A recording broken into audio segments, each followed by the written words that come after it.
జగనన్న పరిపాలన పోయింది కదా, ఇప్పుడు కూటమి ప్రభుత్వం ఎట్లుంది, టీడీపీ పాలన ఎట్లుంది అనుకుంటున్నారు? ఒకటి బాగినండి, Chandrababu Naidu the great leader.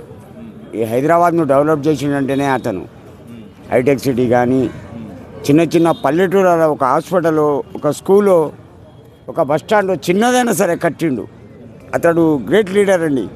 ఇక లోకేష్ అంటారా, యంగ్ పర్సన్, ఎడ్యుకేటెడ్ పర్సన్, చెప్పలేము. నెక్స్ట్ సీఎం అతను అయినా కావచ్చు. నెక్స్ట్ మరి జగన్ పరిపాలన ఎలా అనిపించింది? పర్వాలేదు బాబాయ్. ఎందుకను నేను కాంగ్రెస్కు వీరాభిమానిని. వైఎస్ఆర్ గారు పెట్టిన 2 పథకాలు ఉన్నాయి, ఒకటి 108, ఒకటి 0 ఆరోగ్యశ్రీ. దానివల్ల కొన్ని వేల మంది బతికిళ్ళు. అందులో నా భార్య కూడా ఉంది ఆరోగ్యశ్రీ పథకం మీద. నెక్స్ట్ ఇప్పుడు జగన్ ఒంటరి అయిపోయింది అనుకుంటారా? నెవర్. అతను ఒక చిరుతపులి అండి. చిరుతపులి అంటే తెలుసా? వేటాడి వేటాడి వేటాడి మరీ చంపుద్ది.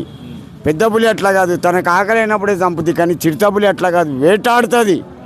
ఆ క్యారెక్టర్ అతనిది. అంటే ఇప్పుడు జగన్ కూడా మరి 4 ఏళ్ళు ఆగి వేటాడుతాడంటారా మళ్ళీ? కంపల్సరీ. ఇప్పుడు మున్సిపల్ ఎలక్షన్లు వచ్చినాయి, ఇప్పుడు వస్తున్నాయి వచ్చే నెలలో. ఎనీ డౌట్ నేను నామినేషన్ వేస్తున్నా.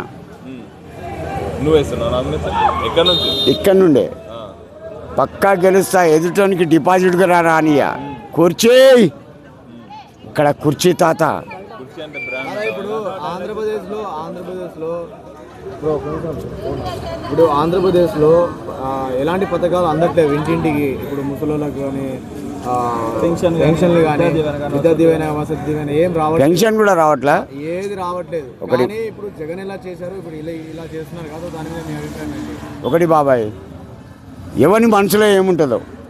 ఇప్పుడు 2000 పెన్షన్ ఇచ్చినప్పుడు ఏం చేసినారు కానీ ఆ ఊర్లో పంటి మంచిగా. నువ్వు 2000 ఉన్నప్పుడు పొద్దున 2 సీసాలు, మధ్యాహ్నం 2 సీసాలు, రాత్రి 2 సీసాలు, 6 కిలోల బియ్యం ఫ్రీ. ఏమన్నది ఉప్పు కారం తీసుకపోయి ఇంత వండక తింటే అయిపోయి. ఇక వాడు బొంగు పని చేస్తాడు. ఆగా కొద్దిగా నెక్స్ట్ ఆగాగు. ఇప్పుడు పోనీ అదొక పిచ్చిది. ఇప్పుడు జగన్ పరిపాలనలో అన్ని ఇంటికి వచ్చాయి, కాబట్టి చంద్రన్న పరిపాలనలో ఏది రావట్లేదు. నీకు 18,000 అని చెప్పారు. మరి 18,000 రూపాయలు లేవు. సో దాన్ని మీరు ఎలా చూస్తారు? మరి అక్కడ బడ్జెట్ ఉందో లేదోనండి. నీకు తెలియదు, నాకు తెలియదు. ఏమైనా ఉంటే జగన్ మీద